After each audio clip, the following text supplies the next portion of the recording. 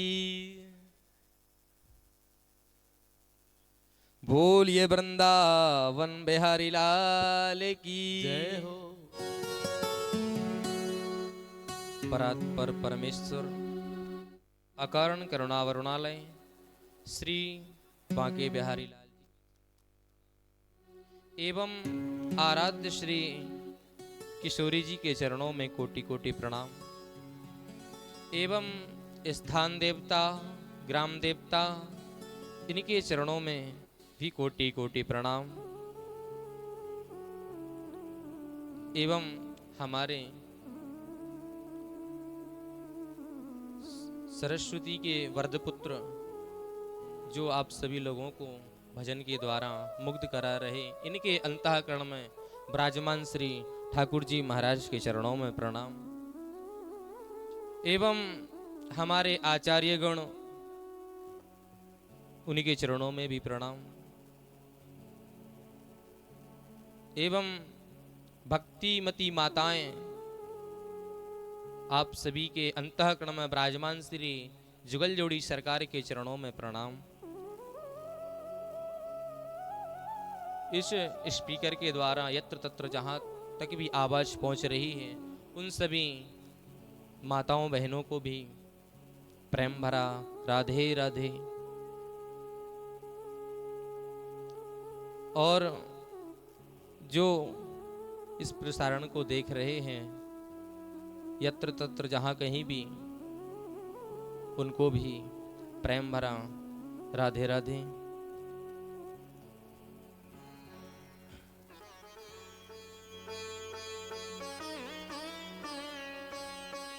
बड़े ही सौभाग्य की बात है कि यह श्रीमद् भागवत महापुराण 18 पुराणों में से जो एक पुराण आता है जिसका नाम है श्रीमद् भागवत महापुराण।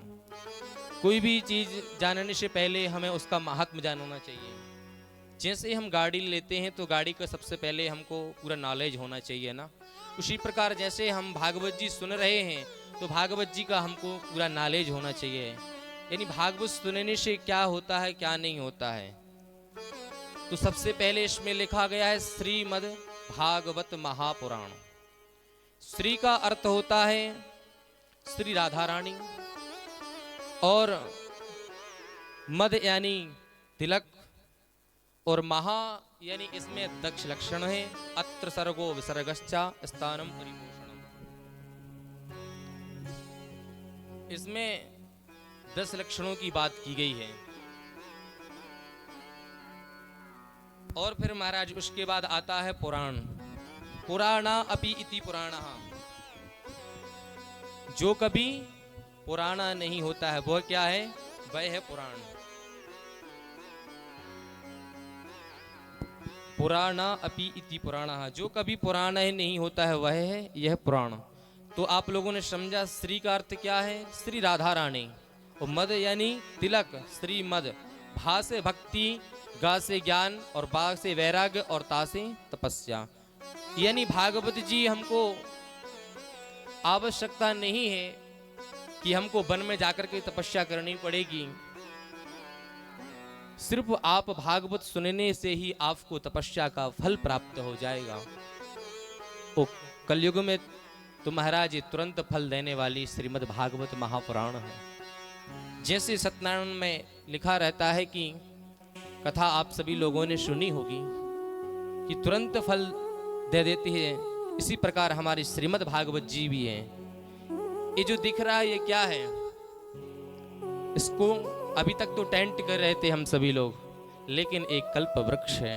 इसके नीचे बैठ करके, इसकी छाया में बैठ करके हम सभी लोग कथा श्रवणपान कर रहे हैं। और जो भी हमारी मन की मनोकामना रहती है वह हमारी भागवत जी पूर्ण करती है। तो यह तो हो गया श्रीमद् भागवत महापुराण का अर्थ मैंने आप लोगों को बता दिया। अब इस ग्रंथ का परिचय और कैसा है, तो इसमें महाराज 3 महात्म्य हैं। जो पहला महात्म्य है वह पद्म पुराण से लिया गया है, और जो दूसरा महात्म्य है जिसमें 31 श्लोक हैं वह स्कंद पुराण से लिया गया है, विष्णु खंड से। और तीसरा है जो महाराज, वह स्कंद पुराण के द्वितीय भाग से लिया गया है। और इसमें 335 अध्याय हैं और 12 स्कंद हैं, जिसकी हम सभी लोग 7 दिन में श्रीमद् भागवत श्रवणपान करेंगे। तो इसमें 335 अध्याय और 12 स्कंद हैं और इसके अंतर्गत 24 अवतारों की कथा है। भगवान ने 24 अवतार जो लिए हैं उसकी भी इसमें कथा है। और महाराज इसका सारा नियम बताते हैं कि यह श्रीमद् भागवत जी 7 दिन में ही सुनना चाहिए। क्यों सुनना चाहिए? हमारे जीवन के भी 7 ही दिन रहते हैं। सुना होगा आप सभी लोगों ने कि अपने जीवन के सिर्फ 7 ही दिन रहते हैं।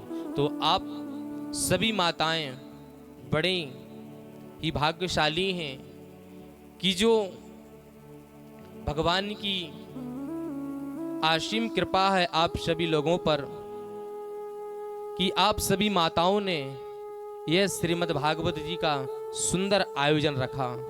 यह कोई छोटी मोटी बात नहीं है। इसमें कोई पुरुष वर्ग 1-2 ही होंगे और हमारी, इसीलिए कहते हैं धन्य है मातृ शक्ति। यह यदि धर्म बचाए तो सिर्फ हमारी माताओं ने ही धर्म को बचा के रखा है। यहीं से अंदाज कर लीजिए आप सभी लोग ना। यहां की बात नहीं कर रहा हूं मैं, हर जगह इस मातृ शक्ति ने ही केवल धर्म को बचा के रखा है। इससे पहले बिहार में जो कथा करके आए उसमें भी जैसे यहाँ व्यवस्था ऐसे वहां भी व्यवस्था थी मेरे प्यारे। और बड़ा ही इस भजन मंडली का बहुत सुंदर नाम भी है। इन सखियों का नाम श्री जी प्रेम रस महिला भजन मंडली, जिनके द्वारा यह श्रीमद् भागवत जी का आयोजन रखा जा रहा है। इनके लिए बढ़िया तालियों की स्वागत करें आप सभी लोग। और इनके जो पितृ देवता हैं, इनके जो पूर्वज हैं, वह जहां कहीं भी होंगे वहीं से वह आशीर्वाद दे रहे होंगे और कह रहे होंगे धन्य है हमारी बहू, धन्य है हमारी बेटी, धन्य है। जो भी रिश्ते में लगते हैं वह उनके पितृ वहीं से आशीर्वाद दे रहे होंगे और बहुत खुश हो रहे होंगे कि कम से कम एक भागवत जी का आयोजन तो रखा। तो यह वैसे तो भजन मंडली द्वारा रखा गया है, यह बात तो सब जानते हैं, लेकिन यह भागवत जी किसी की पर्सनल भी नहीं है। इतना भी ध्यान रखना है आप सभी माताओं को। यह सभी हमारे कॉलोनी वालों ने इसमें सहयोग किया है, इसमें सभी कॉलोनी वालों ने दान दिया है। इनके लिए भी जोरदार तालियों के साथ स्वागत। राधा राधा श्री राधा राधा श्री राधा राधा राधा राधा ओ राधा राधा श्री राधा राधा। देखो जब कीर्तन होता है तो आप सबको बोलना है और सबको पता है, आप लोग नए श्रोता नहीं है। हाँ दोनों हाथ उठा गए। राधा राधा ओ राधा राधा श्री राधा राधा राधा राधा ओ राधा राधा श्री राधा राधा राधा ओ राधा राधा श्री राधा राधा राधा राधा श्री राधा राधा श्री राधा ओ श्री राधा श्री राधा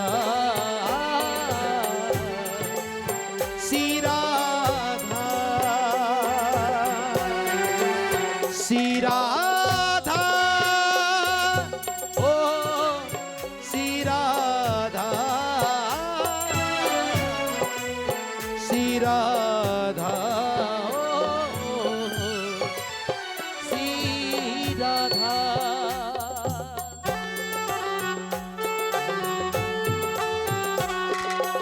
दोनों होता के हाथ कहीं लाडली सरकार।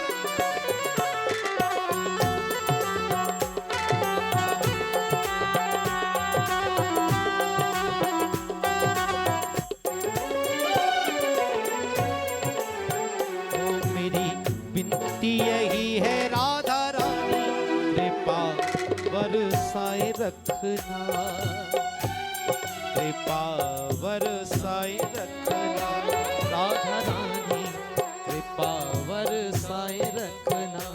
मुझे तेरा ही सहारा महारानी, मुझे तेरा ही सहारा महारानी, चरणों से लिपटाए रखना,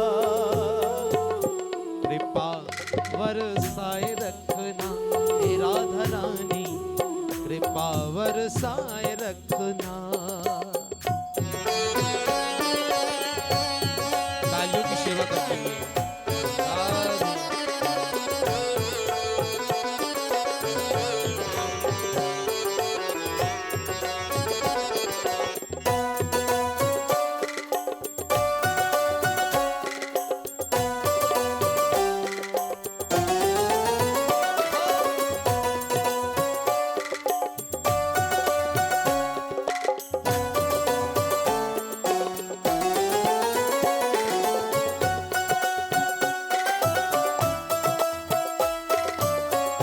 प्रेम से कहो सी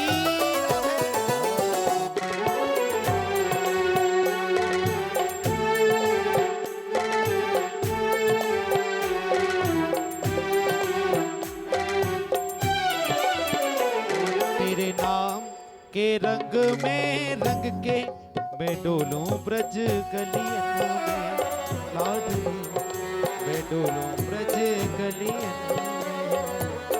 सी राधा सी राधा सी राधा सी राधा।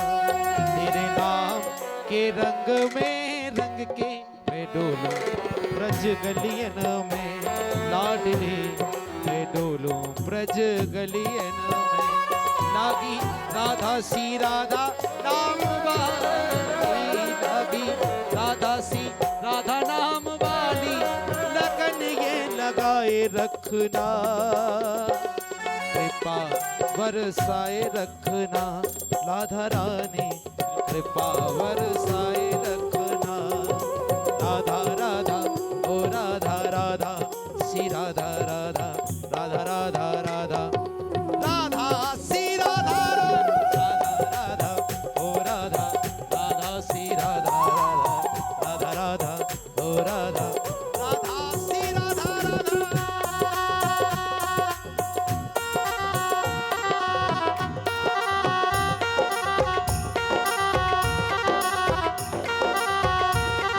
इस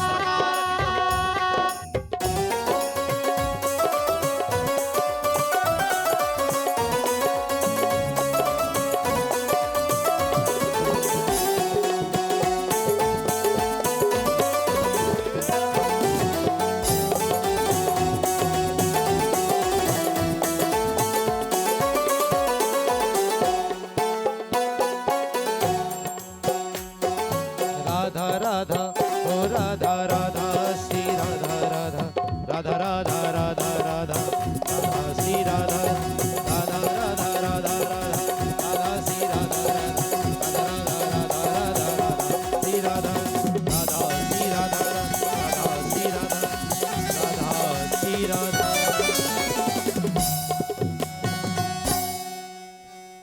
बोलिए राधा रानी सरकार की। कहते हैं क्या, जब तक रहेगी जिंदगी, जब तक रहेगी जिंदगी, फुर्सत नहीं होगी काम से, कुछ समय ऐसा निकालो प्रेम कर लो श्री बाल कृष्ण से। यदि समय मिला है तो भगवान का जितना हो सके उतना भजन करना चाहिए, राधा रानी का भजन करना चाहिए। और श्रीमद् भागवत जी का एक एक अक्षर में जो आप लोगों को श्रवण करा रहा हूं, उसको अपने जीवन में यदि आप उतार लेंगे तो यह भागवत जी सार्थक हो जाएंगे। और यह कथा कैसे हम लोगों तक आई इसके बारे में बताते हैं कि सबसे पहले यह ब्रह्मा जी ने चतुश्लोकी भागवत नारद जी को दी और नारद जी ने फिर व्यास जी को और व्यास जी ने श्री सुखदेव जी को और श्री सुखदेव जी ने राजा परीक्षित को श्रवणपान कराई। यह श्रीमद् भागवत जी और पितरों के द्वारा चलती आ रही है श्रीमद् भागवत जी, आज हम सभी लोग इसका श्रवणपान कर रहे हैं। आइए सबसे पहले भागवत जी का प्रथम श्लोक है, उसको बोलेंगे। सच्चिदानंद रूपाय विश्वोत्पत्त्यादेतवे तापत्रय विनाशाय श्री कृष्णाय वयं नमः।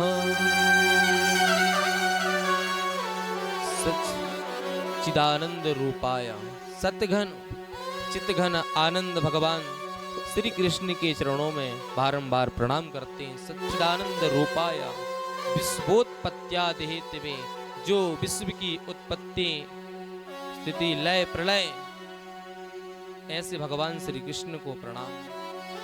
सच्चिदानंद रूपाय विश्वोत्पत्त्यादिहेतवे तापत्रय विनाशाय, तीनों तापों को हरण करने वाले, दैहिक दैविक भौतिक तीनों तापों को हरण करने वाले ऐसे भगवान श्री कृष्ण को हम वयम नुमः, यानी हम सभी लोग भगवान श्री कृष्ण के चरणों में चरणारविंद में प्रणाम करते हैं।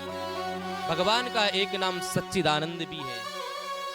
यह भागवत जी का प्रथम श्लोक है जिसमें भगवान का सच्चिदानंद नाम तो है ही, लेकिन यह भागवत जी प्रारंभ सत्य से ही होती है और मध्य में भी सत्य है, और ब्राह्म भी जब लेती है तो सत्य पर जाकर के ब्राह्म लेती है मेरे प्यारे। ऐसे भगवान श्री कृष्ण के चरणों में हम सभी लोग बारंबार प्रणाम करेंगे और हमेशा भगवान का भजन वैसे करते रहना चाहिए। आप किसी भी अवस्था में हो, चाहे आप भोजन बना रहे हो, चाहे घर का कार्य कर रहे हो, किसी भी अवस्था में यदि आप हैं तो भगवान का भजन करिए, क्योंकि हम मुख से थोड़ी कर रहे हैं, हम हाथ से कर रहे हैं ना।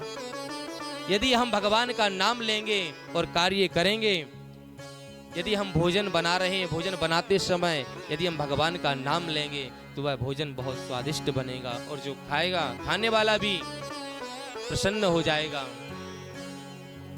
तो गीता जी में चतुर्थ अध्याय के 11वें श्लोक में लिखा है, ये यथा माम प्रपद्यन्ते तास तथई भजाम्यहम्। आप जिस भी अवस्था में हो, जैसे भी हो, लेकिन भगवान का भजन करना बहुत जरूरी है। भगवान श्री कृष्ण जी कह रहे हैं किससे? अर्जुन से। ये यथा माम प्रपद्यन्ते तास तथैव भजाम्यहम्। जिस भी रूप में मुझे तुम भजोगे, ढूंढोगे, खोजोगे, मैं उसी रूप में आकर के तुम्हारे सामने प्रकट हो जाऊंगा। लेकिन भजने की और स्मरण करने की शक्ति हमारे अंदर होना चाहिए मेरे प्यारे। राम नाम जो सुनत अगाई, राम नाम जो सुनत अगाई, श्री राम नाम जो, श्री राम नाम जो सुनत अगाई, रस विशेष जाना तेन नाही, रस विशेष जाना तेन नाही। श्री राम जय राम जय जय राम, श्री राम जय राम जय जय राम, श्री राम जय राम जय जय राम, श्री राम जय राम, श्री राम जय राम, श्री राम जय राम जय जय राम। बोलिए राधा रानी सरकार की।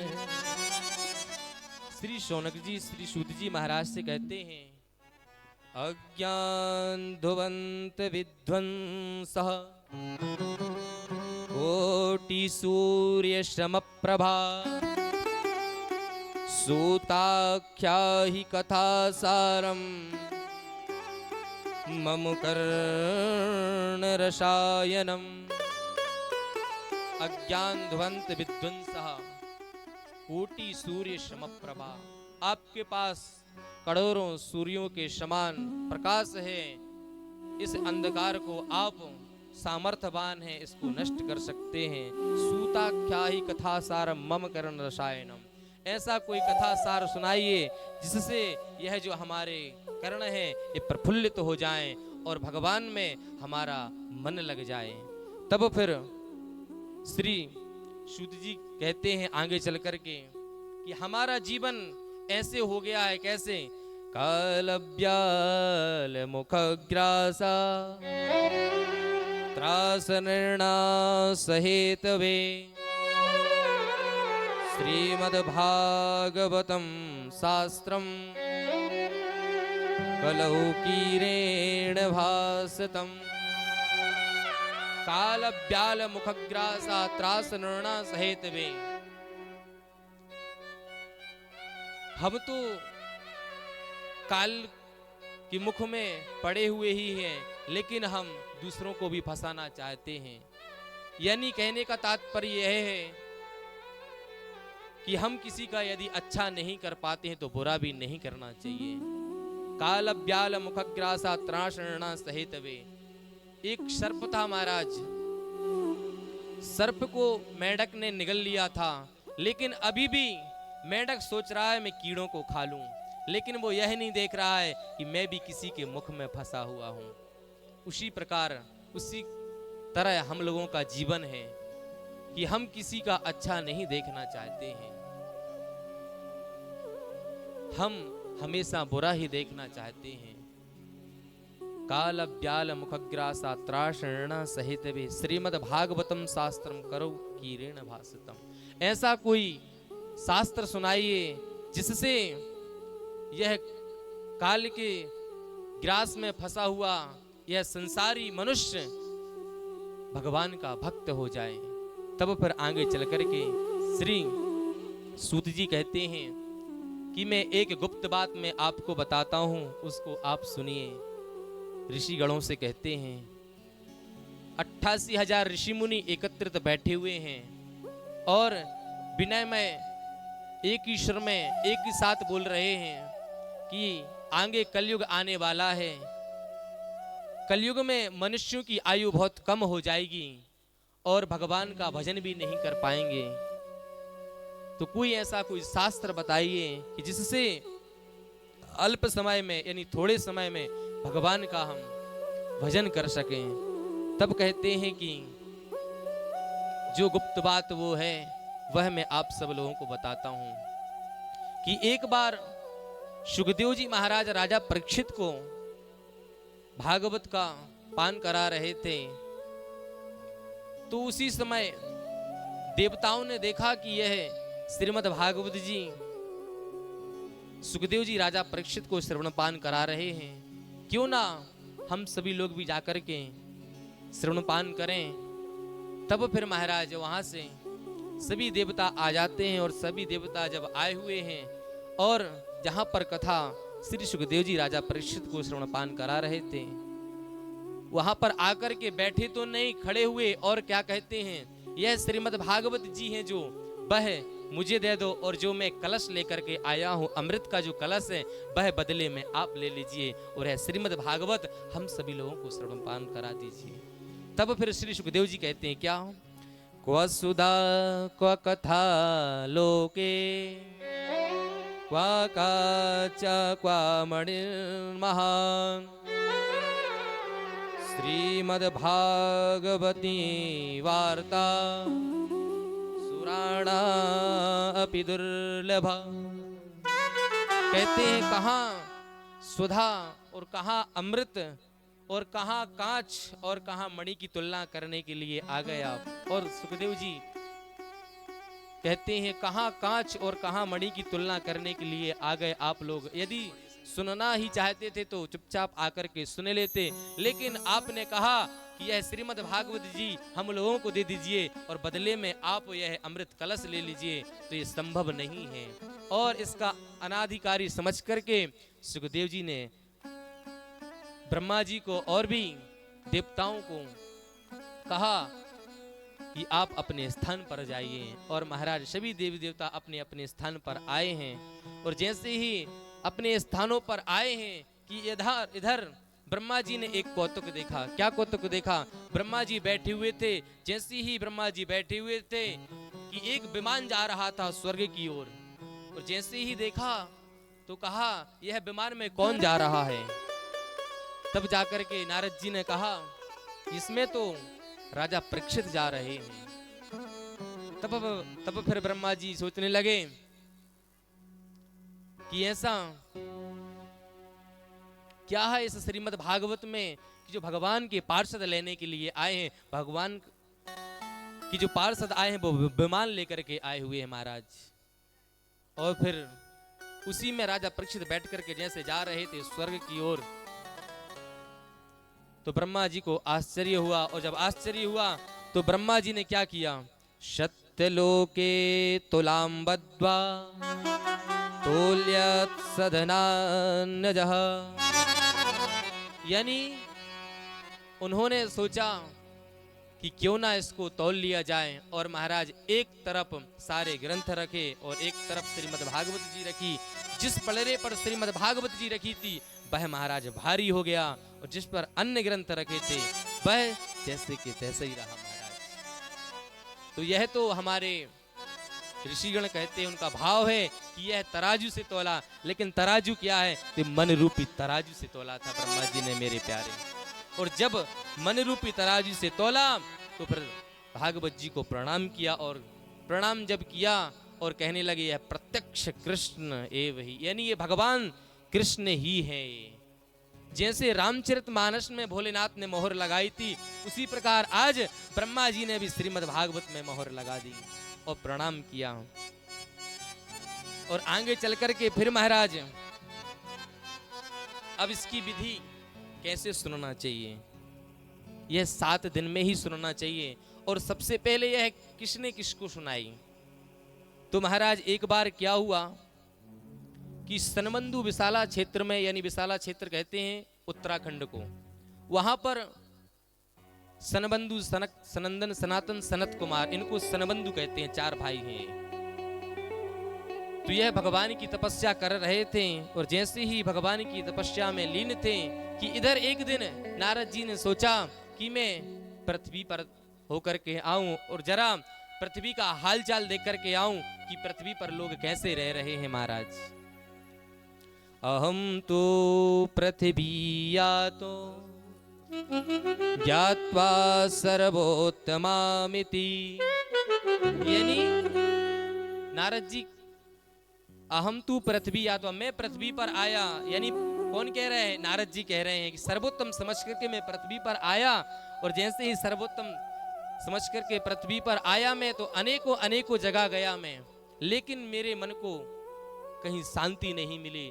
जब मेरे मन को शांति नहीं मिली तो मैं फिर विशाला क्षेत्र पहुंचा जहां पर सनबंधु तपस्या में लीन थे। तो जैसे ही सनबंधुओं के पास सम्मुख जाते हैं, उनके पास खड़े होते हैं, तब सनबंधु क्या कहते हैं?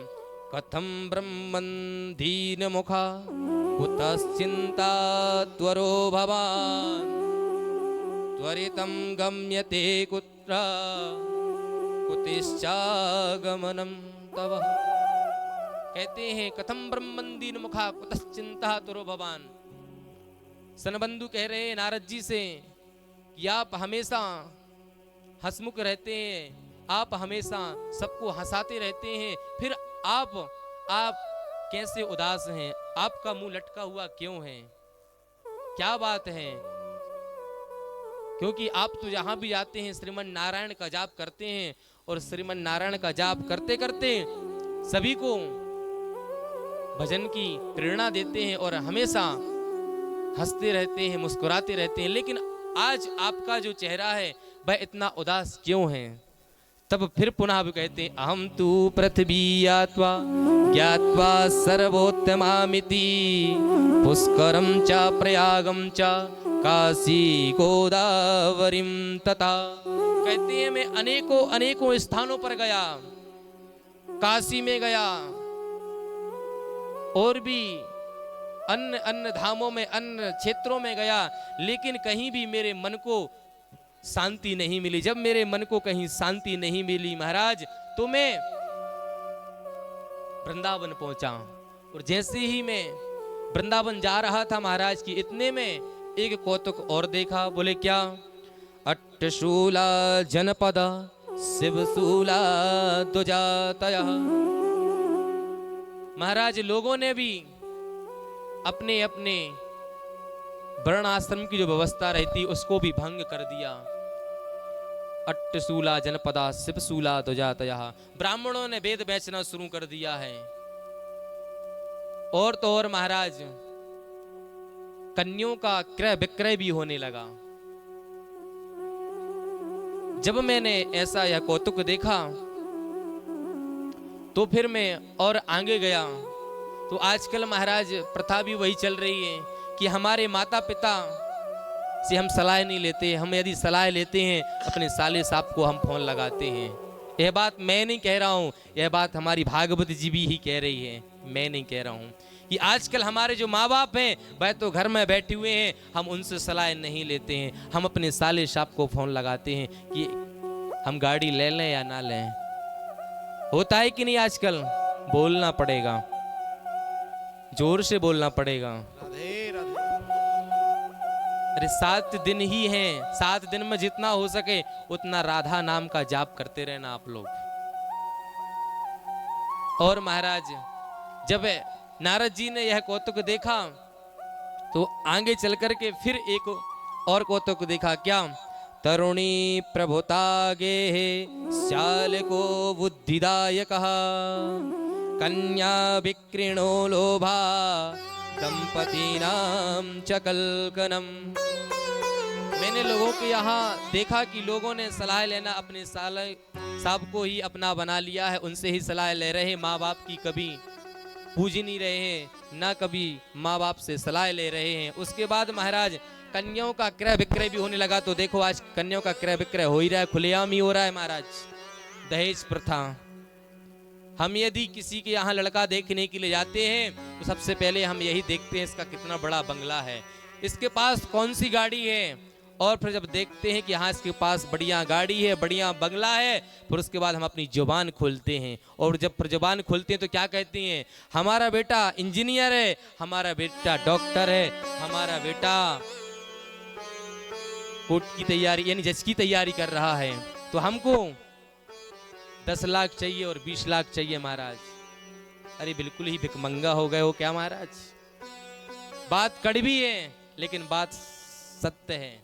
भगवान ने आपको सुंदर शरीर दिया है, 84 लाख योनि में से आपको मनुष्य तन दिया है, और मनुष्य तन में से भी आपको बढ़िया सुंदर हाथ पैर दिए हैं, 5 ज्ञान इंद्रियां और 5 कर्म इंद्रियां और एक मन, इन 11 को मिलाकर के यह शरीर का निर्माण हुआ है। और इतना सुंदर यह शरीर आपको दिया है और फिर भी आप मांगने को चले कि हमको 5 लाख दे दो, हमको 10 लाख दे दो। अरे तुम्हारे अंदर इतनी शक्ति होना चाहिए, दूसरे के धन से तुम धनवान बनने के लिए चले। अरे तुम्हारे अंदर वो क्वालिटी होना चाहिए कि कभी हमें किसी के सामने हाथ ना पसारना पड़े, जितना हो सके उतना हम दे सके मेरे प्यारे। ज्यादा बाहर न जाते हुए क्योंकि कथा आज प्रथम दिवस है। आगे फिर महाराज जैसे ही एका तू तरुणी तत्र निषण्ण खिन्न मानसा बुद्धौ दो पतितौ पार्श्वे स्वशांत बचेस्तनहो। इस जमाने में कलेजा तक हिला देते हैं लोग, भाई भाई को जहर हंस कर पिला देते हैं लोग, चंद पैसों के लिए दुल्हन जला देते हैं लोग। चंद पैसों के लिए दुल्हन जला देते हैं लोग। इस जमाने में कलेजा तक हिला देते हैं लोग। भाई भाई को जहर हंस कर पिला देते हैं लोग। चंद पैसों के लिए दुल्हन जला देते हैं लोग। चंद पैसों के लिए दुल्हन जला देते हैं लोग।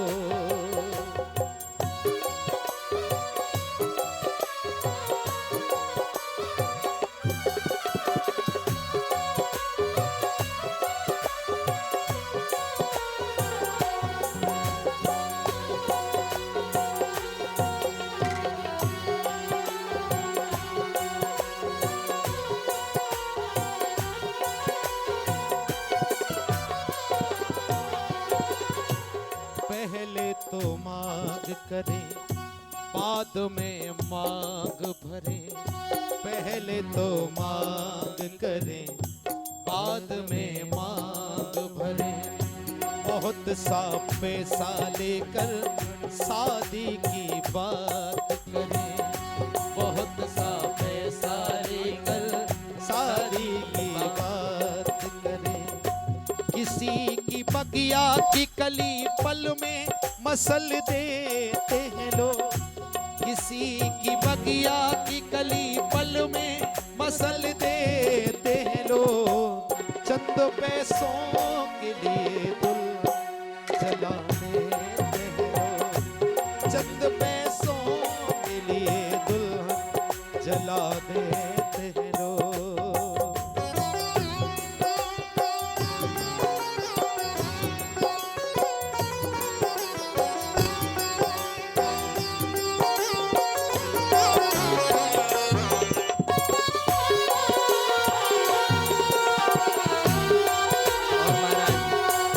होता है कि चंद्र पैसों के लिए भी हम आजकल वही हो रहा है कि नहीं कि हम मांग बाद में भरते हैं, पहले हम मांग करते हैं। यह प्रथा लेकिन खत्म होना चाहिए मेरे प्यारे। चल रहा कैसा चल जलती हर एक दुल्हन। चल रहा कैसा चमन खो रहा चैनो। जहाँ देखो दिखती जलती हर एक दुल्हन। जहाँ देखो दिखती जलती हर एक दुल्हन। पैसे की खातिर क्या से क्या तक कर देते हैं लोग। चंद पैसों के लिए दुल्हन जला देते हैं लोग। चंद पैसों के लिए दुल्हन जला देते हैं लोग। जला देते हैं लोग। जला देते हैं लोग।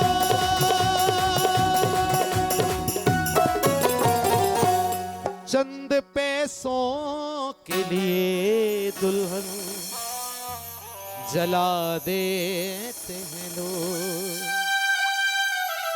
भाई भाई को जहर हंस कर पिला देते हैं लोग। चंद पैसों के लिए दुल्हन जला देते हैं लोग। लाडली सरकार की जय हो। एक बात मुझे याद आ गई भाई भाई की। मैं एक बार सफ़र कर रहा था कि उसी समय हमारे पास में ही बैठे हुए एक सज्जन थे। उनका नाम तो नहीं पता मुझे, और काफ़ी देर तक उनसे मेरी वार्तालाप होती रही। कम से कम 3 घंटे सफ़र के निकल गए। उन्होंने मेरे से बहुत सारे प्रश्न पूछे, जो मेरे से बना उसका मैंने उनको आंसर दिया। और मैंने उनसे कहा कि आप कहाँ जा रहे हो। तब उन्होंने मेरे से कहा कि महाराज जी मैं तो जबलपुर जा रहा हूँ। मैंने पूछा कि आप पूजन पाठ क्या करते हैं। बढ़िया चंदन लगाए हुए थे, बढ़िया कुर्ता पजामा पहने हुए थे। तो बोलने लगे महाराज मैं कुछ नहीं करता हूँ, केवल रामायण जी का पाठ करता हूँ मैं डेली। मैंने कहा कितना? बोले महाराज जी कम से कम 5 घंटा मेरा नियम है। आज कम से कम 36 वर्ष हो गए मेरे को, डेली में 5 घंटे रामायण जी पढ़ता हूँ मैं। तो मैंने कहा अभी आप कहाँ जा रहे हो? तो बोलने लगे महाराज मैं कोर्ट में जा रहा हूँ। मैंने कहा क्यों? बोले आज पेशी है। मैंने कहा किसकी? बोले कि वो मेरा जो छोटा वाला भाई है ना, उसने जो मेरी 50 डिसमिल जगह थी उस पर कब्जा कर लिया है। तो आज 6 साल हो गए हैं, वही केस चल रहा है महाराज। सोचिए। मैंने कहा उनसे, उन सज्जन से कि आपने 36 साल हो गए आपको रामायण जी का पाठ करते करते, और आप भाई भाई के लिए जा रहे हो कोर्ट में, वो भी 50 डिसमिल जमीन के लिए। किस लिए पढ़ रहे हो फिर यह रामायण जी? अरे पेपर पढ़ लो ना, अखबार पढ़ लो ना। आपने 36 साल तक रामायण जी का पाठ किया, चौपाई पढ़ी, उसका फल आपको कुछ भी नहीं मिलेगा। क्योंकि जब आप अपने भाई को नहीं देख सकते हो, रामचरितमानस हमको भगवान श्री क्या कहते, मर्यादा पुरुषोत्तम श्री राघवेंद्र सरकार कहते ना, सारे काम मर्यादित में होते हैं। रामचरितमानस हमको जीना सिखाती है मेरे प्यारे। रामचरितमानस हमको चलना सिखाती है मेरे प्यारे। मैंने उनको कम से कम 10 से 15 मिनट समझाया, लेकिन उनका दिल इतना कठोर था कि वो हाजी करते रहे। लेकिन मैंने भी ठान लिया था कि मैं भी आज इसको रुला के ही रहूंगा। और मैंने कहा कि आप कितने भाई हैं? बोलने लगे 2 भाई हैं। मैंने कहा माँ बाप? बोले लगे सबकी सेवा करते हैं हम। लास्ट में मैंने उनको दृष्टांत देकर के समझाया, और दृष्टांत देकर के जब समझाया तो उनकी आंखें नम हो गई और रोने लगे और कहने लगे महाराज जी मैं जा तो रहा था जबलपुर, लेकिन मेरे को आज तक ऐसे संत, ऐसे महाराज जी नहीं मिले कि जिन्होंने मुझे ऐसा बोला। आज मैं इस फाइल को यहीं पर फाड़ दूंगा और मैं आज से दोनों भाई मिलकर के रहेंगे मेरे प्यारे। और वहां से वे लौट करके आ गए। और जब लौट करके आए हैं, उनका अभी भी मेरे पास कभी कभी कॉल आता है, फोन आता है। कहते महाराज जी आपने मेरी जिंदगी थी जो जीने की शैली थी वो ही आपने बदल डाली। अब मेरा परिवार में 24 लोग हैं तो एक ही साथ रह रहे हैं। तो महाराज यह श्रीमद् भागवत जी है, सब कुछ देने में सामर्थ्यवान है। सिर्फ आप आइए तो सुनने के लिए। श्रीमद् भागवत जी श्रवणपान की, यदि 3 घंटा बैठे आप, 3 घंटा में से यदि आपने एक भी अक्षर अपने जीवन में उतार लिया तो समझ जाऊंगा मैं यह मेरी भागवत जी कहना सार्थक हो गई और आप लोगों का सुनना सार्थक हो जाएगा। यदि भागवत जी क्यों सुनते हैं हम? भागवत जी इसलिए सुनते हैं हम अपने आचार विचार को बदलें, इसलिए हम भागवत सुनते हैं ना। नहीं तो लोग ऐसे भी पढ़ सकते हैं गूगल, आजकल गूगल गुरु हो गया महाराज, गूगल पे हर चीज मिलने लगी है, कुछ भी चीज टाइप करो सब चीज वहीं मिल जाएगी आपको। लेकिन यदि यहाँ पर आए हैं, भागवत जी सुन रहे हैं, आप लोगों ने इतना सारा व्यवस्था किया है, हर चीज की व्यवस्था की है, तो इसका पुण्य लेना चाहिए, आप लोगों को इसका भाग लेना चाहिए और अपने जीवन में कुछ बदलाव लाना। और जब अपने जीवन में बदलाव लाओगे तो हमेशा मुझे याद करना मत करना, लेकिन इस जगह को याद करना और यह मंडली को याद करना जिसकी वजह से यह श्रीमद् भागवत जी का आयोजन रखा गया है। तो अपने जीवन में बदलाव जरूर लाना मेरे प्यारे। बोलिए कृष्ण कन्हैया लाल की। और महाराज फिर आगे चल करके नारद जी जैसे ही वृंदावन आए हैं तो वहां पर एक युवती खिन्न मन से बैठी हुई है और उसकी गोद में 2 वृद्ध पड़े हुए हैं, ज्ञान और वैराग्य महाराज। और यह जो माता है कौन है? भक्ति महारानी है। तो कहती हैं भक्ति महारानी कि इनकी अवस्था ऐसी हो गई थी महाराज कि इनकी अवस्था यौवन और जो इनके पुत्र थे वो वृद्ध हो सके थे महाराज। 70 साल के हो गए थे महाराज वो, और यह अभी नव युवती की तरह हो गई थी। जैसे ही वहां से नारद जी निकले तो नारद जी को निकलते हुए देखा तो कहने लगे क्या? भो भो साधु क्षणम तिष्ठ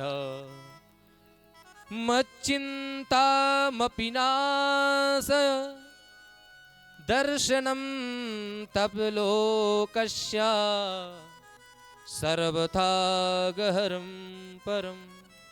मैंने सुना है भो भो साधु क्षणम तिष्ठ मच्चिंतामपि दर्शनम, साधुओं के ब्राह्मणों के दर्शन करने से ही हमारी जो चिंता रहती, जो हमारा भय रहता है वह दूर हो जाता है। कहती है ठहरिए ठहरिए थोड़ी देर तो ठहरिए। लेकिन नारद जी चले जा रहे हैं, फिर पुनः कहती भो भो साधु क्षणम तिष्ठ, साधु महाराज थोड़ा तो ठहरिए। तब फिर नारद जी मुड़ करके देखते हैं, और जैसे ही मुड़ करके देखे महाराज तो भक्ति महारानी के पास आते हैं, और जैसे ही भक्ति महारानी के पास आए हैं और भक्ति महारानी के पास आकर के भक्ति महारानी ने आप बीती सारी बताई कि मैं कर्नाटक में जन्मी पली बड़ी, अनेकों अनेकों क्षेत्र में मैं गई, लेकिन मैं जैसे ही वृंदावन में आई महाराज तो मेरे जो पुत्र हैं यह बहुत वृद्ध हो चुके हैं और यह अचेत अवस्था में पड़े हुए हैं, तो इसके लिए कोई उपाय बताइए। तब नारद जी कहते हैं कि इनको मैं गीता का पाठ सुनाता हूं। और महाराज नारद जी ने गीता जी का पाठ सुनाया, लेकिन गीता जी के पाठ से भी कुछ नहीं हुआ। वह दोनों पुत्र अचेत अवस्था में ही पड़े हुए हैं। बार बार सुना रहे हैं पाठ, लेकिन कुछ भी नहीं हुआ। उनकी अवस्था वैसे की वैसे ही है। तब नारद जी महाराज सोच में पड़ गए और सोचने लगे मैंने गीता का पाठ भी कर दिया, वेद पाठ भी कर दिया, तब भी इनमें चेतना नहीं आई, मुझे क्या करना चाहिए। तब उसी समय महाराज एक आकाशवाणी होती है, क्या? एक दर्थम तु सत्कर्मा सुरर्षे एव समाचर। आकाशवाणी हुई नारद जी को कि आप सत्कर्म करिए। अब महाराज नारद जी की खोपड़ी घूम गई। कैसे? क्योंकि ये तो हमेशा भगवान का भजन करते रहते हैं, सत्कर्म करते रहते हैं, फिर भी आकाशवाणी ने एक बात की है, क्या? कि आप सत्कर्म करिए। तो महाराज मैं कैसा सत्कर्म करूं मैं? और इसी जिज्ञासा को लेकर के वह चले जाते हैं। कहां पर?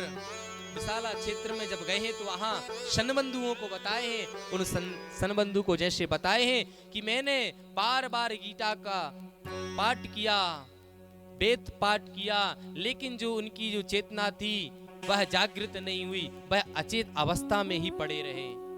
तब फिर शनबंधु कहते हैं अच्छा एक काम करो। बोले क्या? बोले उनको श्रीमद् भागवत का श्रवण पान कराओ, यानी साप्ताहिक श्रीमद् भागवत का आयोजन रखो। तब फिर नारद जी कहते हैं कि महाराज वह तो वृंदावन में है और मैं इधर आया हूं, तो एक काम करो, इससे बढ़िया जगह और कहां मिलेगी? हमारा जो बद्रीनाथ है इससे बढ़िया और कहां जगह मिली, क्योंकि यह तपो स्थली है, यहाँ पर ऋषि मुनि तपस्या करते हैं। लेकिन शनबंधु कहते हैं कि महाराज यहाँ नहीं हो पाएगी। बोले क्यों? बोले इधर जो है कि श्रोता कम रहेंगे, वक्ता ज्यादा रहेंगे। क्यों? क्योंकि वक्ता कितने हैं? सनक सनंदन सनत सनत कुमार, 4 वक्ता हैं और श्रोता केवल हमारे नारद जी महाराज हैं। तब फिर नारद जी से शनबंधु कहते एक काम करो, मैं भी इधर से आता हूं और आप भी वहां से आइए। और फिर महाराज आनंद नामक घाट पर यह श्रीमद् भागवत जी का आयोजन रखेंगे हम सभी लोग, क्योंकि बद्रीनाथ से हरिद्वार की भी दूरी उतनी है और वृंदावन से भी हरिद्वार की दूरी उतनी है। तो आप लोग वहां से आ जाइए और मैं यहाँ से आ जाऊंगा। अब बोले कि यहाँ पर व्यवस्था कौन करेगा, यानी निमंत्रण कौन देगा? तब इतने में भृगु जी महाराज आ गए और कहने लगे भृगु जी महाराज चिंता की कोई बात नहीं महाराज। नारद जी से कहने लगे आप तो व्यवस्था जमाइए, बुलाने का काम मेरा है। मैं सभी के पास जाऊंगा और सबको बुला करके लेकर के आऊंगा और सबको निमंत्रण दे करके आऊंगा कि भागवत जी हो रही है, आप सभी लोग भी आना।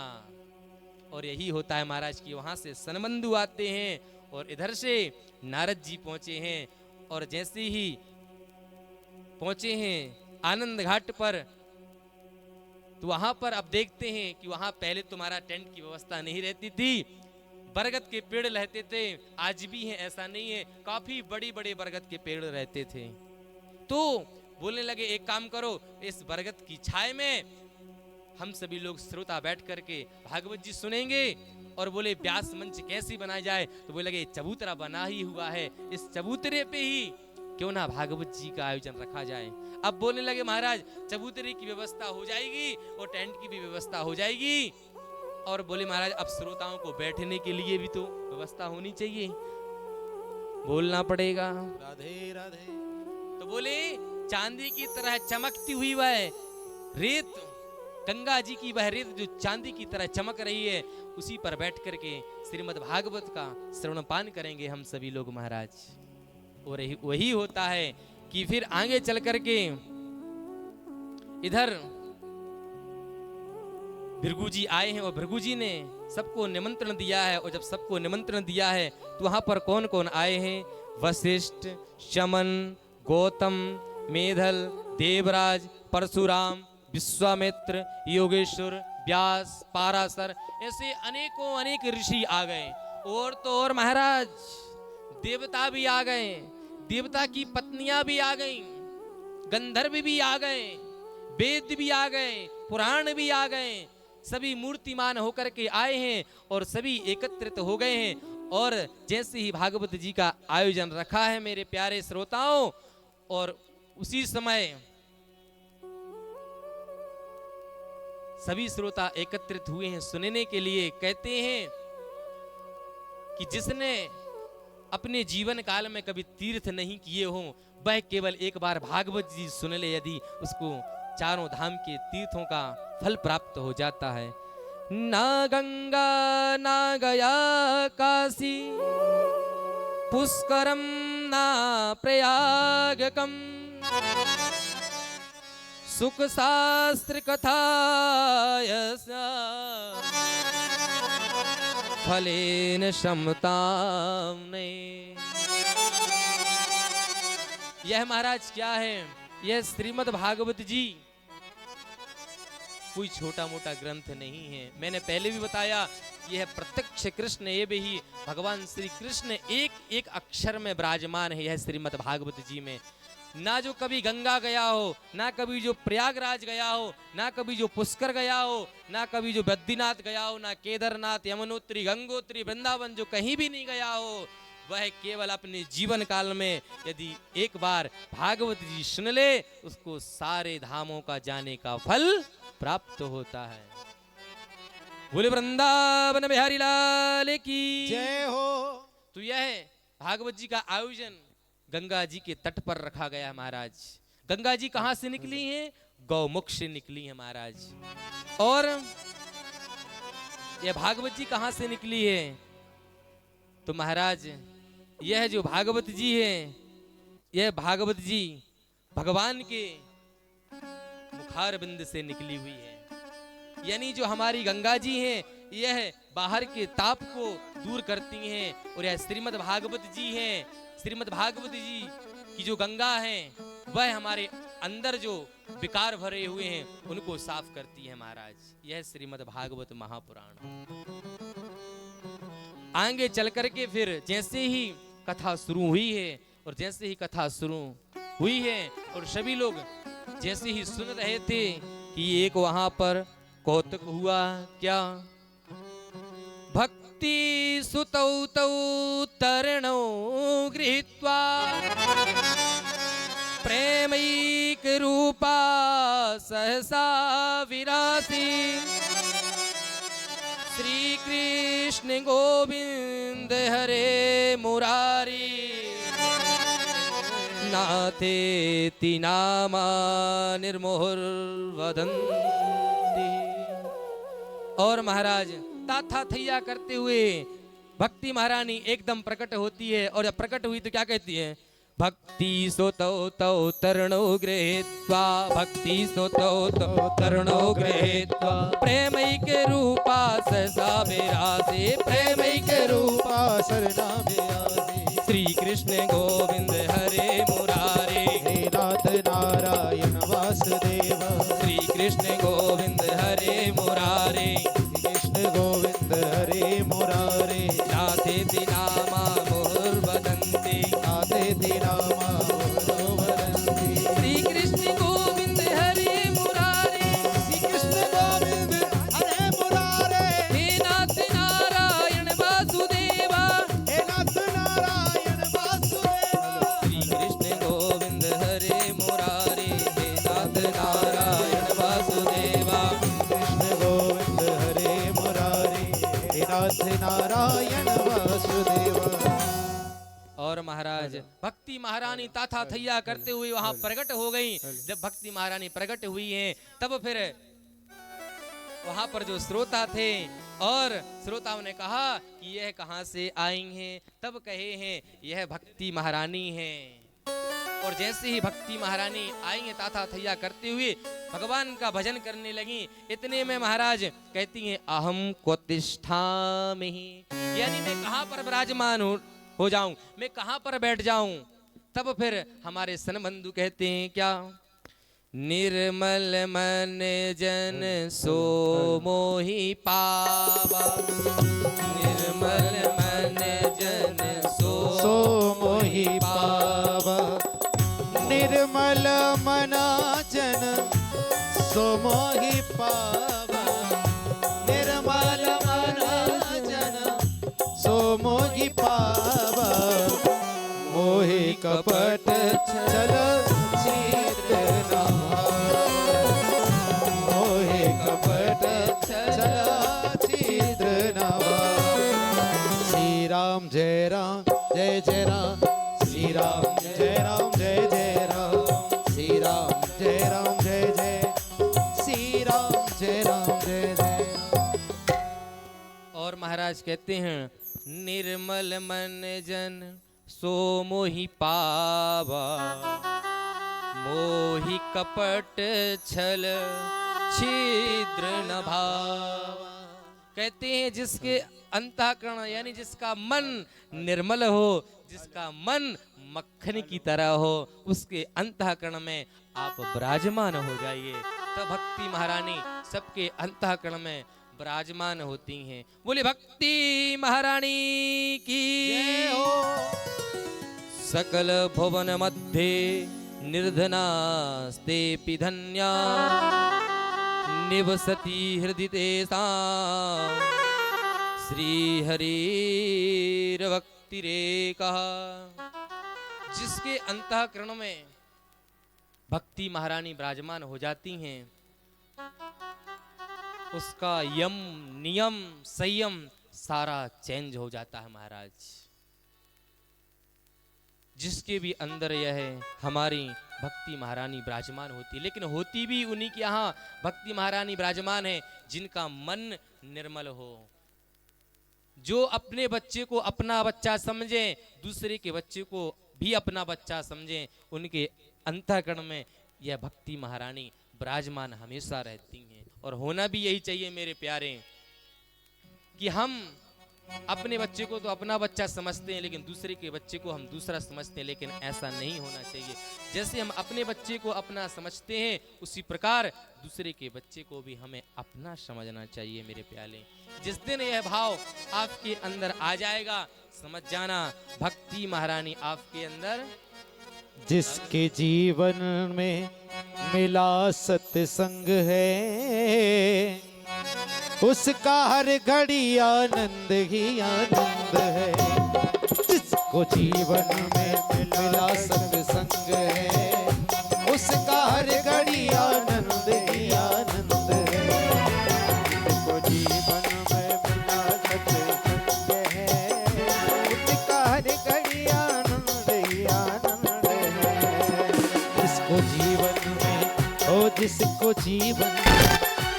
जिसको जीवन में मिला सत्संग है, उसका हर घड़ी आनंद ही आनंद है। जिसको जीवन में मिला सत्संग है, उसका हर घड़ी आनंद ही आनंद है। राधे, नारियों की सेवा करते हुए राधे।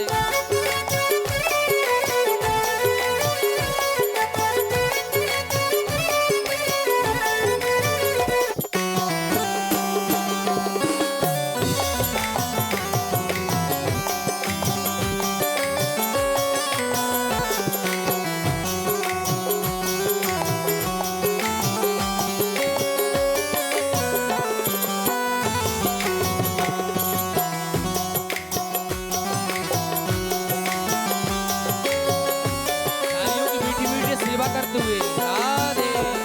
ओ राधे राधे गाले तेरे पाप कट जाएंगे, राधे राधे गाले तेरे पाप कट जाएंगे। श्री राधे राधे गाले तेरे पाप कट जाएंगे। राधे राधे गाले तेरे पाप कट जाएंगे। ओ गिरधर गोपाल प्यारे तोगे मिल जाएंगे, गिरधर गोपाल प्यारे तेरे ही गुण गाएंगे। उसका रोम रोम, उसका रोम रोम, उसका रोम रोम हुआ एक संत है, उसका हर घड़ी आनंद ही आनंद है। जिसको जीवन में मिला सत्संग है, उसका हर घड़ी आनंद ही आनंद है। नारियों की सेवा करते हुए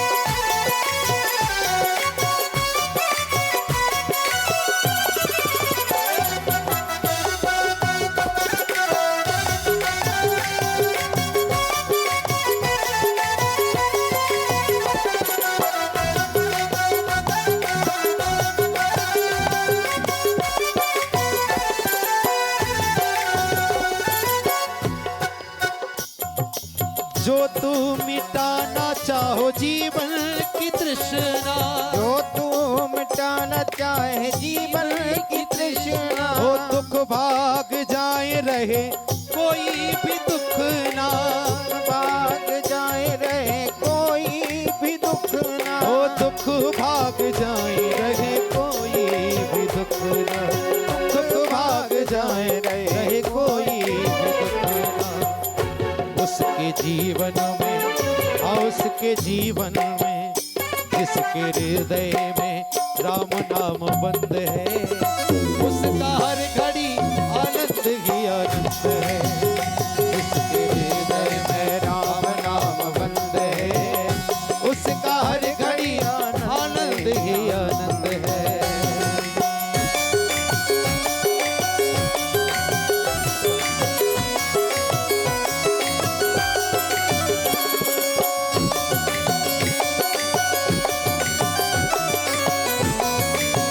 एक बार दोनों हाथ उठा के कहो श्री राधे।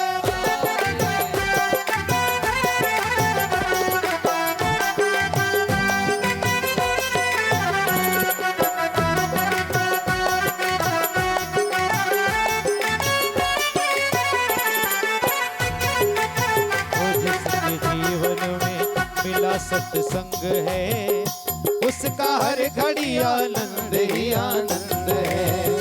उसका हर घड़ी आनंद ही आनंद है।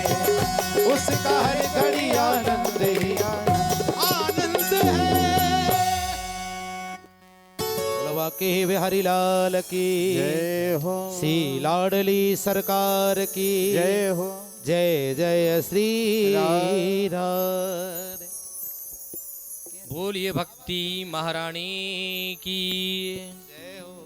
यह तो श्रीमद् भागवत जी जब श्रवणपान ज्ञान और वैराग्य ने जब करी तो उनकी जो चेतना थी, यानी जो अचेत अवस्था में थे उसमें चेतना आ गई। अब नारद जी कहते हैं क्या ये श्रीमद् भागवत जी और क्या क्या होता है इसके श्रमपान करने से।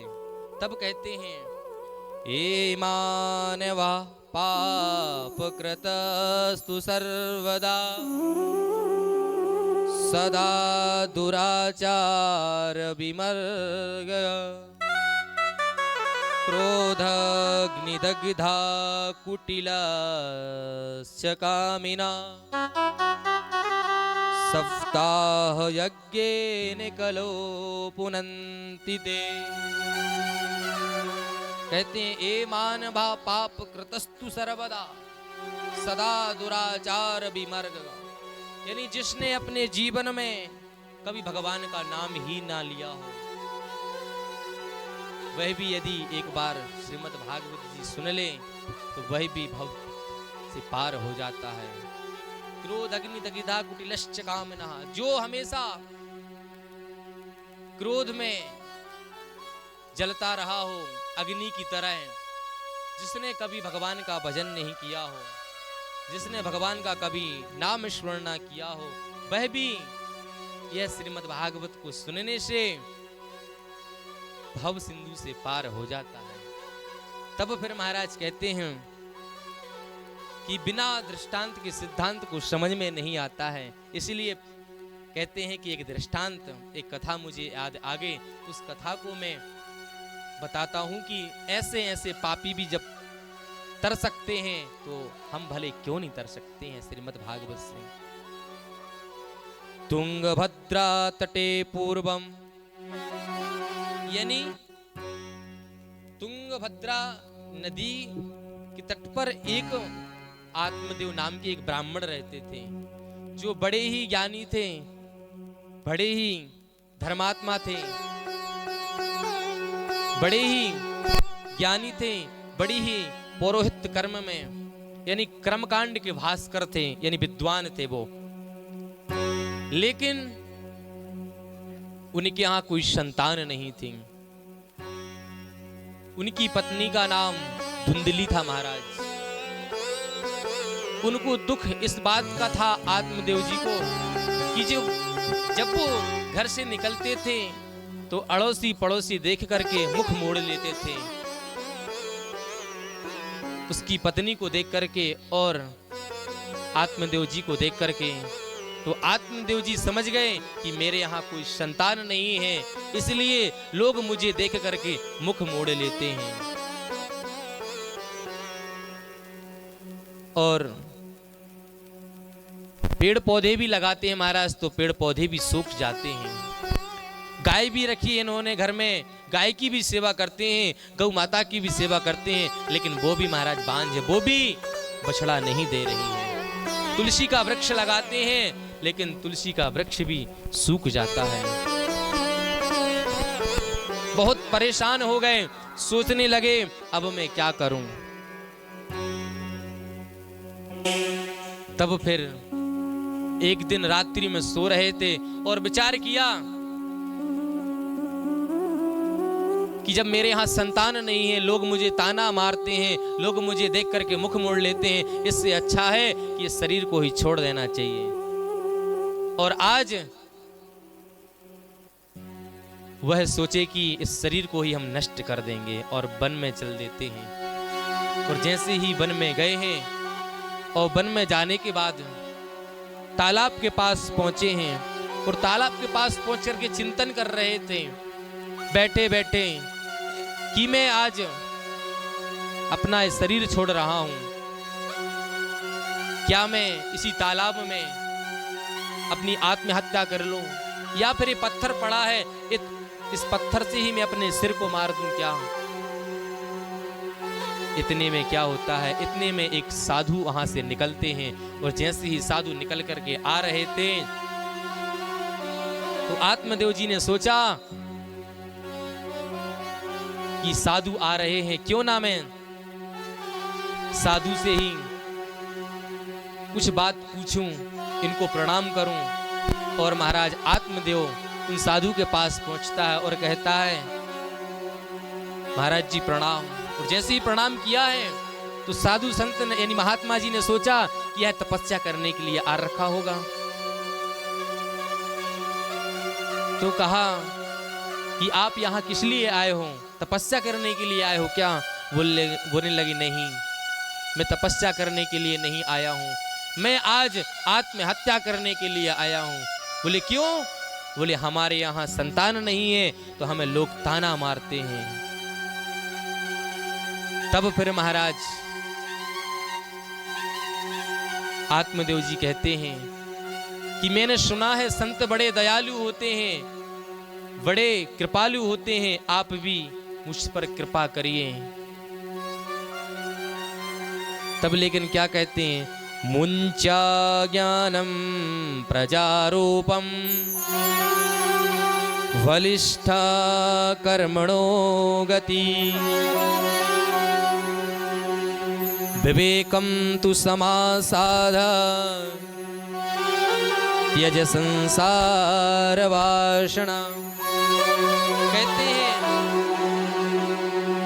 कि शरीर को ही छोड़ देना सबसे अच्छा रहेगा, क्योंकि जब मेरे यहाँ संतान ही नहीं होगी तो इस शरीर का मैं क्या करूँगा। और जैसे ही यह शब्द कहा तो जो महात्मा थे, महात्मा ने देखा कि ये मेरे चरणों में गिरा हुआ है, प्रणाम कर रहा है, तो जैसे ही उठाते हैं और कहते हैं कि मैं सोच रहा था कि तुम तपस्या करने के लिए आए होगे, लेकिन तुम तो बेटा बेटी के चक्कर में पड़ने के लिए आए हो कि हमारे यहाँ संतान नहीं है। अरे जिनके पास बेटा है क्या वो सुखी है क्या? तब फिर आत्मदेव जी कहते हैं, अरे आप ठहरे सन्यासी, आप ठहरे साधु संत महात्मा, आप क्या जानो बच्चों का लाड़ क्या होता है, बच्चे का दुलार क्या होता है, आंगन की किलकारी क्या होती है, आप क्या जानो संतान का सुख क्या होता है। बहुत समझाया महात्मा जी ने, लेकिन आत्मदेव जी को एक बात भी समझ में नहीं आई और कहते हैं, यदि आपने मुझे आशीर्वाद नहीं दिया तो मैं आपके चरणों में ही आत्महत्या कर लूंगा, और मैं आत्महत्या कर लूंगा तो आपको ब्रह्म हत्या लग जाएगी, और यदि आपको ब्रह्म हत्या लग जाएगी उसका प्रायश्चित करना पड़ेगा आपको ब्रह्म हत्या लग जाएगी। तब महात्मा जी घबरा गए, और जब घबराए हैं और सोचने लगे कि अब मैं क्या करूं, तब देखते हैं मस्तक, तो देखे हैं जैसे, तो कहते हैं क्या, सप्त जन्मधि तब पुत्रो नैव च नैव च। महाराज महात्मा जी कहते हैं आत्मदेव जी से कि तुम्हारे यहाँ 7 जन्म तक कोई संतान नहीं है। मैंने तुम्हारी मस्तिष्क रेखा देख ली है, हस्त रेखा देख ली तुम्हारे यहाँ 7 जन्म तक कोई पुत्र ही नहीं है, संतान ही नहीं है। अब तो महाराज आत्मदेव जी घबरा गए और कहने लगे, महाराज मैं तो इसी जन्म के लिए रो रहा था, लेकिन आपने तो मुझे 7 जन्मों तक रुला दिया। यदि आज आपने मेरे ऊपर कृपा नहीं की तो मैं यह शरीर मैं आपके चरणों में छोड़ूंगा, यानी मैं आत्महत्या आपके चरणों में कर लूंगा, और मैं आत्महत्या कर लूंगा तो आपको ब्रह्म हत्या लग जाएगी। संत महात्मा थे, महाराज घबरा गए, तो उन्होंने कहा अच्छा ठीक है, ये फल है, इस फल को लेकर के जाओ और अपनी पत्नी को यह फल खिला देना। और महाराज आज आत्मदेव जी वन में गए थे आत्महत्या करने के लिए, और वहां से उछलते कूदते आ रहे हैं और एक ही बात कह रहे हैं, क्या हमारे यहाँ भी, हमारे आंगन में भी किलकारियां गूंजेगी, हमारे यहाँ भी संतान होगी। बड़े महात्मा ने यह फल दिया है, इसको फल को खाने से हमारे यहाँ भी संतान होगी। और उछलते कूदते हुए आए हैं और कहते हैं, अरे सुन रही हो? 2-3 आवाज लगाते, अरे सुन रही हो? तब वहां से पंडितानी जी आती हैं और कहती हैं, हाँ क्या हुआ? बोले देखो महात्मा जी ने यह फल दिया है, इसको फल को खाने से हमारे आंगन में भी किलकारियां गूंजेगी, हमारे यहाँ भी संतान हो जाएगी। धुंधली कहने लगी, गला तो आप इतना फाड़ रहे थे महाराज कि जैसे 9 लाख का हार लेकर के आए हो, गला तो इतना फाड़ रहे थे, कोई फल खाने से संतान होती है? तब आत्मदेव जी ने काफी समझाया, कहा नहीं, ये बड़े संत महात्मा है, उन्होंने यह फल दिया है, इसको फल को खाने से अपनी यहाँ संतान होगी, इस फल को तुम खा लेना। और धुंधली ने महाराज उस फल को लिया और कहा कि मैं इस फल को जरूर खा लूंगी, और फल को लेकर के रख लेती है, और वह फल महाराज खाया ही नहीं है। जब वह फल नहीं खाया तो इतने में उसकी एक पड़ोसन थी। पड़ोसन आ गई। जब पड़ोसन आई तो पड़ोसन से धुंधली कहने लगी, अरे बहन, तुम्हारे पंडित जी ना, ये हमारे जो पंडित जी हैं, क्योंकि पतियों का नाम नहीं लेते हैं ना, तो बोले कि हमारे जो पंडित जी हैं उनको किसी संत महात्मा ने फल दिया है और वह बोल रहे हैं इसको खाने से हमारे यहाँ संतान होगी। तो क्या फल खाने से संतान होती है? तो पड़ोसन ने कहा कि बहन, सुना तो मैंने भी है कि संत महात्मा कृपा यदि कर देते हैं तो संतान होती है। बहुत कुतर्क किए, लेकिन पड़ोसन ने बहुत समझाया कि बहन तू खा ले इस फल को, तेरे यहाँ भी संतान हो जाएगी। लेकिन फिर कहती है, यदि मैंने फल खा लिया, जब फल खा लिया तो आगे चल करके फल भक्षेण गर्भस्य गर्भेणोदर वृद्ध्यता स्वल्प भक्षम ततो सक्ते गृह कार्यम कथम भवे। यदि महाराज मैंने फल खा लिया और मैं गर्भवती हो गई तो फिर महाराज घर का कामकाज कौन करेगा? और फिर मैंने सुना है कि जब संतान हमारे उदर में रहती है तो स्वल्प भक्षम यानी थोड़ा खाना पड़ता है महाराज, और मुझे तो बहुत तीखे खाने की आदत है, बहुत खाने की आदत है महाराज, कैसे ये होगा? लेकिन उसने इतने कुतर्क किए, इतने कुतर्क किए। बहन ने कहा, पड़ोसन ने कहा, बहन तेरा काम तू समझ, मैं तो अब चली अपने घर का काम काज देखूंगी। और इतने में फिर उसकी बहन ही आ जाती महाराज। किसकी? धुंधली की बहन ही आ गई है। तो जब धुंधली की बहन आई है तो धुंधली बैठी हुई थी उदास मन से। तब फिर वो कहती हैं, धुंधली की बहन, उदास मन से क्यों बैठी हो बहन, क्या हुआ? बोले देखो ना, पंडित जी को किसी ने संत महात्मा ने फल दिया है, और जब फल दिया है और कह रहे हैं इसको खाने से बच्चा हो जाते हैं, यानी संतान हो जाएगी इसको खाने से। तब फिर बहन बहकाती और कहती है, कोई फल खाने से संतान होती है क्या? एक काम करो, यदि तुम्हारे लिए संतान चाहिए तो। बोले क्या? बोले हमारे यहाँ भी संतान होने वाली है, आपको संतान की कमी है और मेरे यहाँ मेरे को धन की कमी है, तो एक काम करना कि मेरे यहाँ जो संतान होगी वो मैं आपको दे दूंगी, और बदले में आप एक काम करना कि मुझे बहुत सारा धन दे देना। तब तो फिर धुंधली कहने लगी, ये बहुत अच्छी बात बताई तुमने बहन, तुमने सारी समस्या हल कर दी मेरी। मैं तो 3 घंटे से बैठी हुई थी, सोच रही थी खाऊं ना खाऊं, खाऊं ना खाऊं। वो पड़ोसन आई, वह पड़ोसन ने भी कही महाराज कि खा लो, लेकिन तब भी ना खाई। तब फिर कहने लगी धुंधली कि अगर गर्भ ठहर गया तो कम खाना पड़ेगा, और यदि कम खाने के साथ साथ गृह कार्यम, घर का कार्य कौन करेगा? और महाराज घर का कार्य के साथ साथ यदि महाराज चोर आ गए तो कैसे हम भागेंगे? हम भाग भी नहीं पाएंगे।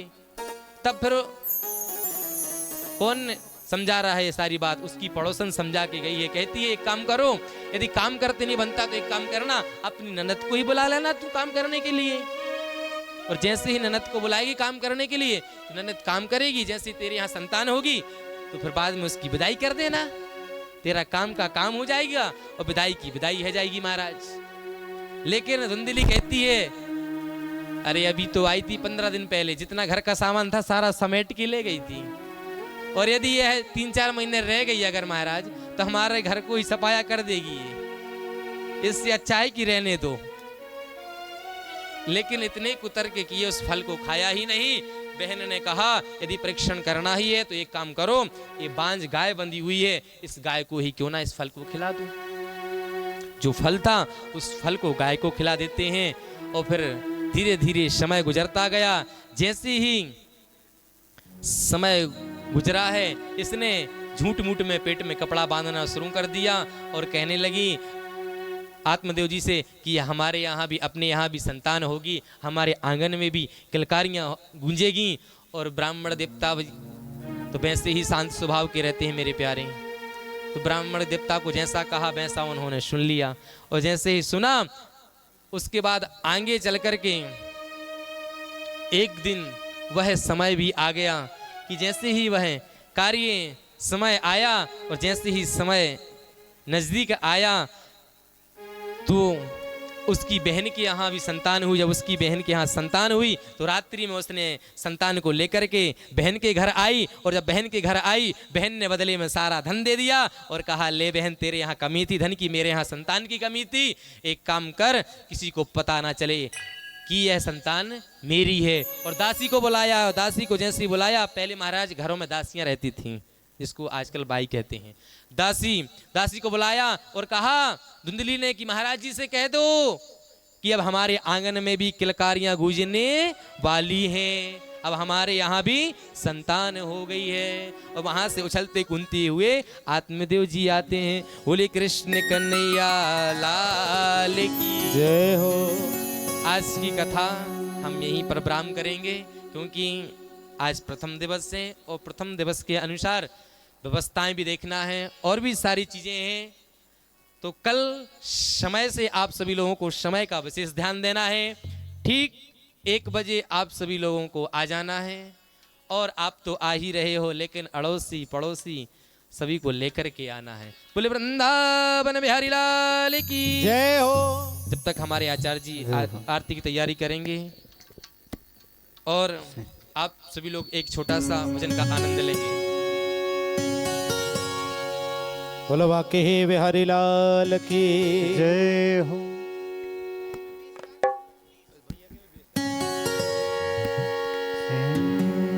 Hello hello.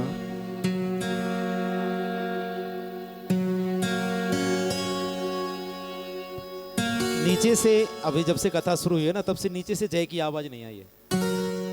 और आप लोग कोई नए श्रोता नहीं है। पहले किस किसी ने कथा सुनी थी, जरा हाथ उठा के बताओ ना। अभी पहले ये देखो, सबने सुनी, सबको पता है। थोड़ा जोर से बोलो ना, तो लाडली सरकार की जय हो। और जोर से, सरकार की जय जय श्री राधे। वो तेरी बिगड़ी बना देगी, तेरी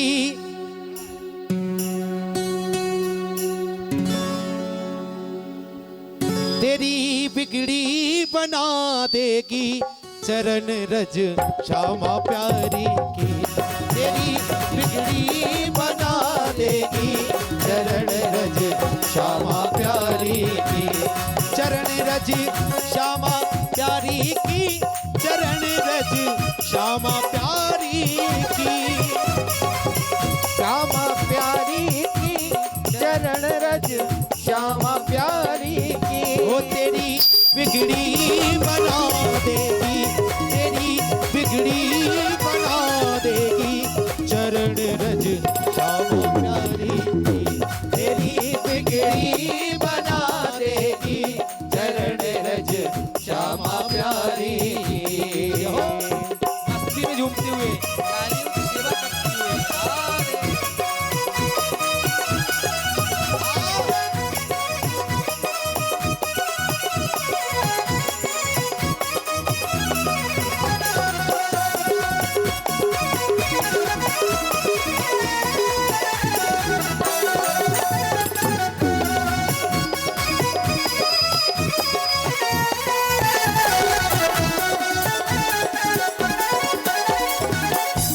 दुखों के लाख बादल हो, तुम्हें कष्टों ने घेरा हो, तुम्हें कष्टों ने घेरा हो, तुम्हें कष्टों ने घेरा हो। तुम्हें सबसे बचा लेगी, तुम्हें सबसे बचा लेगी, चरण रज श्यामा प्यारी।